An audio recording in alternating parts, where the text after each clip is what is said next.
बघा, हा तुमचा हायरचा 30 लिटरचा एअर फ्राय मायक्रो ओव्हन आहे. याच्यामध्ये एअर फ्राय इनबिल्ट आहे. ओके, हे एअर फ्राय याच्यामध्ये इनबिल्ट आहे. ग्रिल कन्व्हेक्शन मायक्रो तर आहेच, याच्यामध्ये एअर फ्राय इनबिल्ट आहे. एअर फ्राय याच्यामध्ये कन्व्हेक्शननी कनेक्ट आहे. एअर फ्रायमध्ये तुम्ही केक, नानखटाई, बिस्किट, बाटी, पिझ्झा बेस, कुकीज, केक पण करू शकतात. किंवा तुम्ही नॉनव्हेज करायचं असेल तर ते पण त्याच्यामध्ये बॉईल वगैरे करू शकता. याच्यामध्ये एअर फ्रायमध्ये नॉनव्हेज वगैरे छान होतं. आता आपण नॉनव्हेज नाही यूज करत, तर याच्यामध्ये पनीर टिक्का, पनीर कबाब, साबुदाणे वडे, आलू टिक्की ते पण करू शकतात. एअर फ्रायमध्ये अगदी व्यवस्थित होईल. वर्मिंग एअरला फ्राय होईल आणि फक्त ऑइलचा हात लावायचा आहे तुम्हाला याच्यामध्ये. ते कसं यूज करणार सर आपण याच्यामध्ये? आपण एअर फ्रायला गेले. एअर फ्राय ए म्हणजे 01, याच्यामध्ये एक पुस्तक दिलेलं आहे. एअर फ्रायमध्ये जितके ऑटो कुक मेनूमध्ये मोड्स आहे, जे सब्जी दिलेली असेल एअर फ्राय 01मध्ये जायचा, सगळं मिक्स करून मध्ये ठेवायचा आणि फक्त स्टार्ट म्हणायचं. याच्यामध्ये तुम्हाला मोड आणि टाईम सिलेक्ट करायची गरज नाही, ते स्वतःहून बनवून देणार. ओके, हे स्टॉप करायचा, परत स्टार्ट करू शकतात. हे ऑफ स्टॉप झाला, हा स्टॉप, परत ऑफ झाला. याच्यामध्ये राईस, नूडल्स, डिझर्ट हे सगळं जे दिलेलं आहे ना ऑटो कुक मेनूमध्ये एअर फ्रायसोबत, याच्यामध्ये मोड आणि टाईम सिलेक्ट करायची गरज नाही, स्वतःहून बनवून देणार. हां, याच्यामध्ये पोळ्या सोडून आणि अंडा बॉईल करण्याला हवा सगळं होईल. पोळ्या सोडून आणि अंडा बॉईल करण्याला हवा सगळं होईल याच्यामध्ये. एअर फ्रायमध्ये तुम्ही स्टील, मेटल, जर्मन, पित्तल, लोखंड, सोना, चांदी सगळं पॉट यूज करू शकता. एअर फ्रायला, कन्व्हेक्शनला आणि ग्रिलला स्टील, मेटल, जर्मन, पित्तल, लोखंड, सोना, चांदी सगळं पॉट चालेल. आणि मायक्रो मोडला टपरवेअर, बोरोसिल, प्लास्टिक, फायबर, लाकूड, मातीचे पॉट चालेल. ओके, आता मायक्रो म्हणजे सर काय आहे याच्यामध्ये? मायक्रो म्हणजे बेकिंग प्लस कुकिंग आला. याच्यामध्ये तुम्ही सगळं बेक आणि कुक करू शकतात. मायक्रोला गेला मी, आता मला कुकिंग करायचं आहे याच्यामध्ये, तर 100% पॉवर, याचा पॉवर कमी करायचा. तुम्ही याला सिलेक्ट करायचा. 90, 80, 70, 60, 50, 40, 30 पॉवरला जायचा. केक, नानखटाई, बिस्किट, बाटी, पिझ्झा बेस, कुकीज त्याच्यासाठी. किंवा तुम्हाला साबुदाणे वडे, आलू टिक्की करायचं असेल तर याच्यामध्ये जायचा. इथून लेस आणि मोरने वेळ द्यायचा मग सर. इथून फक्त मला 4 मिनिट लागेल केक, नानखटाई, बिस्किट, बाटीसाठी. आणि याच्यामध्ये तुम्ही सूप पण करू शकता मायक्रो ओव्हनला. आणि एअर फ्रायला वेळ जास्त लागेल, सूपसाठी याच्यामध्ये कमी वेळसाठी हे स्टार्ट करायचं. हे स्टॉप केलं. त्याच्यानंतर कन्व्हेक्शन सर. कन्व्हेक्शन मला मध्ये नानखटाई, बिस्किट, बाटी, पिझ्झा बेस, कुकीज, केक करायचं आहे. सर्वात छान बेकिंग म्हणजे कन्व्हेक्शन मोड किंवा एअर फोर मोड. ओके, एअर फ्राय किंवा कन्व्हेक्शनला तुम्ही सर्वात छान बेकिंग करू शकता.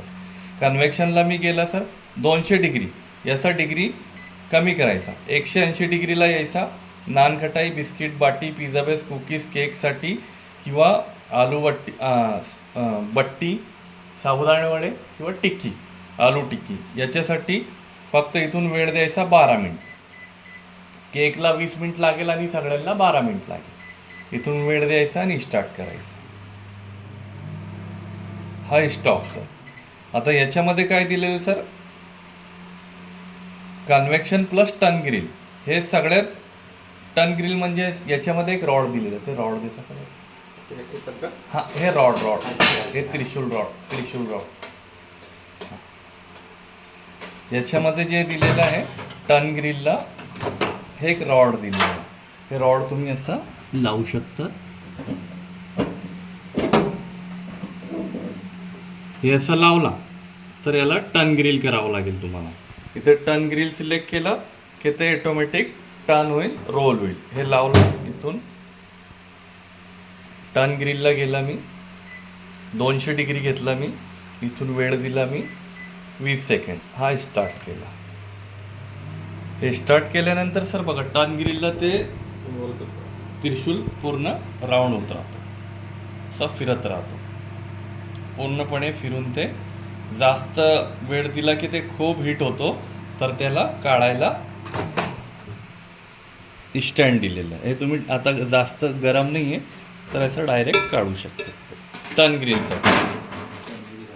टर्न ग्रिलमध्ये तुम्ही त्याच्यामध्ये आलू टिक्की, पनीर टिक्का, व्हेजिटेबल कबाब ते करू शकता. त्याच्यानंतर याच्यामध्ये ग्रिल दिलेलं आहे सर. हे स्टॉप केलं मी याला. ग्रिल म्हणजे भाजणे. हे बघा, ग्रिल केला मी. पहिल्यांदा सिलेक्ट केलं याला तर ग्रिल आला. ओके, ग्रिलमध्ये मला काही रोस्ट करायचा आहे, बैंगनचा भरीत करायचा आहे मला. तुम्ही एअर फ्रायला पण बैंगनचा भरीत खूप अगदी छान आणि व्यवस्थित करू शकतात. चुलीचा भरीत जसं असतो ना, तर एअर फ्रायला किंवा ग्रिलला काळपट. आणि मला व्हाईट पाहिजे कृष्ण भरीत सेंटरसारखा, तर मायक्रोला बैंगनचा भरीत करावा लागेल मला. मायक्रोला 9 मिनिट आणि एअर फ्रायला आणि ग्रिलला 25 मिनिट लागेल. त्याच्यानंतर सर पहिल्यांदा सिलेक्ट केला मी याला तर ग्रिल आला. ग्रिल म्हणजे भाजणे. इथून वेळ दिला मी आणि स्टार्ट केला. स्टॉप. परत मी याला दुसऱ्यांदा सिलेक्ट केलं सर तर एक सोबत 2 मोड येतात याला. हे बघा, ग्रिल आला होता, आता कॉम्बो मायक्रोसोबत ग्रिल आला. मला काही रोस्ट पण करायचं आहे, फ्राय पण करायचं आहे आणि वार्म पण करायचं आहे. ते नॉनव्हेजसाठी जास्त यूज होतो, आपल्यासाठी नाही. हा स्टॉपचा बटन. आता याच्यामध्ये एक बटन दिलेलं आहे बघा, डिफ्रॉस्ट आणि वेट. तुम्ही काही फ्रीजमधून काही काढला त्याच्या -डिग्री नॉर्मलमध्ये आणण्यासाठी ते डिफ्रॉस्ट करावं लागतं. त्याच्यामध्ये फ्रीजमधून काढला मी, याच्यामध्ये डिफ्रॉस्टसाठी ठेवला आणि स्टार्ट केला. फक्त ते वेट मागतो, किती ग्राम आहे, 100 ग्राम आहे, 200 ग्राम आहे. तर तुम्हाला फक्त वेट देऊन स्टार्ट करायचं. ते वस्तू नॉर्मल टेम्परेचर. हां, ओके सर, स्टॉप करू.